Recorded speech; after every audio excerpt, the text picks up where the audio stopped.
DIY day tour from Iloilo to Guimaras for only 810 pesos. Here's how it went.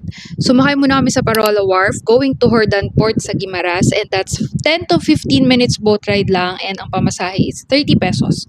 Pagdating sa Hordan Port, may mga nag-assista sa amin doon na tinulungan nila kami mag-plan ng mga spots to visit, and they also arranged a tricycle tour for us.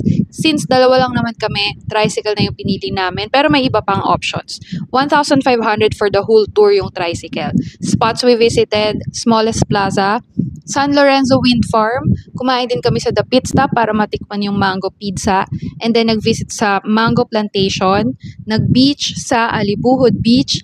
Last is, syempre nag-last stop kami sa Pasalubong Shopping. Nag-uwi kami ng mga Guimaras mangoes. Then from Hordan Port to Parola Wharf, 30 pesos lang ulit yan. All in all, that's 810 pesos per person lang.